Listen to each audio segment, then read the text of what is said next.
नमस्कार, आप देख रहे हैं सच हरियाणा, हमेशा सच के साथ। आज भिवानी कोर्ट परिसर में हुई फायरिंग की गंभीर घटना के बाद भिवानी पुलिस द्वारा त्वरित कार्रवाई करते हुए निम्नलिखित व्यक्तियों को हिरासत में लिया गया है। घटना में घायल व्यक्तियों को उपचार हेतु अस्पताल में भर्ती कराया गया है। पुलिस द्वारा मौके से साक्ष्य जुटाए जा रहे हैं। अवैध हथियारों की बरामदगी की गई है और पूरे मामले की गहन जांच जारी है। कोर्ट परिसर व आसपास के क्षेत्रों में सुरक्षा व्यवस्था कड़ी कर दी गई है। मैं कोर्ट में रोज आता हूँ की सीट पे, और हम अपनी सीट पे बैठे थे एक साइड में, और जैसे ही हमने आवाज़ सुनी हम बाहर निकले। जैसे ही आके देखने लगे तो वो भाग रहे थे वापसी, और जो लड़के भाग रहे थे उनसे बस थोड़ा ये आइडिया लग रहा था कि 20-22 साल के करीब उनकी उम्र है, और भागते हुए हमने उनको देखा।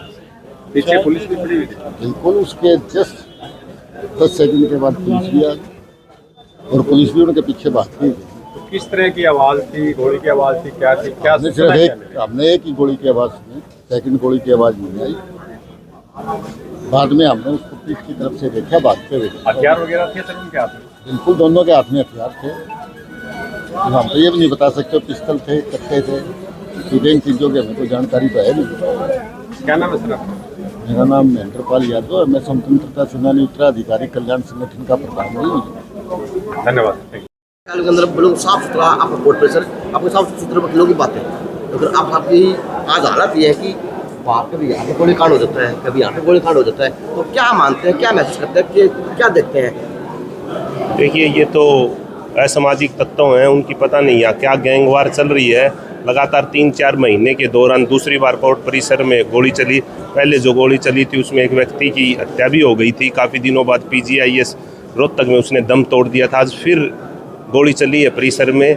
मुझे जो सूचना है, पुलिस ने उनको पकड़ लिया है। जो गोली चलाने वाले थे उनको पुलिस ने गिरफ्तार कर लिया है। बस क्या कारण है कि आप वकील हैं, क्या कारण मानते हैं कि इस शहर में क्राइम दिन प्रतिदिन बढ़ किस तरह रहा है और क्यों बढ़ रहा है, कारण क्या मानते हैं? देखो, ये तो अब क्या बताएं किस कारण बढ़ रहा है, लेकिन जो पिछला गोली यहाँ चली थी उसमें पुलिस ने बड़ी तत्परता से काम किया और कम से कम 10-12 दोषियों को उसमें गिरफ्तार किया था। लेकिन आज भी है कि आप आपके वकील साथी हैं, उनके अंदर एक भय का माहौल है। पिछली बार भी भय का माहौल। तो साथियों, आप देख सकते हैं कि भारी पुलिस बल को यहाँ पर भेज दिया गया है। सिक्योरिटी के नाम पर जो पूरी पुलिस फोर्स है वो यहाँ पर तैनात हो चुकी है। और अगर बात करें, प्रधान जी भी शरीफ आदमी है या आम आदमी, उसमें भय का माहौल अपने आप ही उत्पन्न हो जाता है।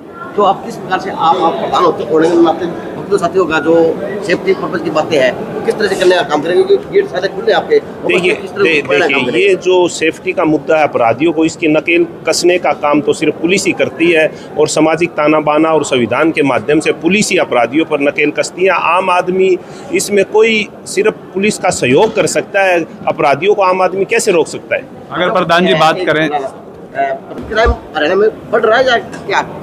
देखिए, क्राइम बढ़ रहा है या घट रहा है, लेकिन मैं इतना जरूर कहना चाहूँगा कि कोर्ट परिसर में लगातार ये वारदात होना अच्छी बात नहीं है। यहाँ जो अपराधियों के हौसले बुलंद हो रहे हैं, ये बहुत ही गलत बात है, और मैं SP भिवानी से निवेदन करना चाहूँगा कि ऐसे व्यक्तियों के खिलाफ सख्त से सख्त कार्रवाई की जाए और उन्हें जल्द से जल्द फास्ट ट्रैक माध्यम से सजा दिलाई जाए। Thank you sir. कोर्ट परिसर की सुरक्षा की, क्योंकि दोबारा गोली कांड है। पहली गोली से क्या पुलिस ने कोई सबक लिया, कोई सिक्योरिटी बढ़ाई या ऐसा कुछ हुआ? बिल्कुल, पहली जब गोली चली थी उसके बाद SP भिवानी का मैं धन्यवाद भी करना चाहूँगा। उन्होंने यहाँ कम से कम 15 कमांडो जो उसी दिन तैनात कर दिए थे, और वो लगातार गश्त करते रहते हैं। और आज उसी का परिणाम है कि जब भी गोली चली, उन कमांडो ने और पुलिस जो यहाँ SP भिवानी ने तैनात कर रखी थी, उन्होंने उनको तुरंत पकड़ने का काम किया।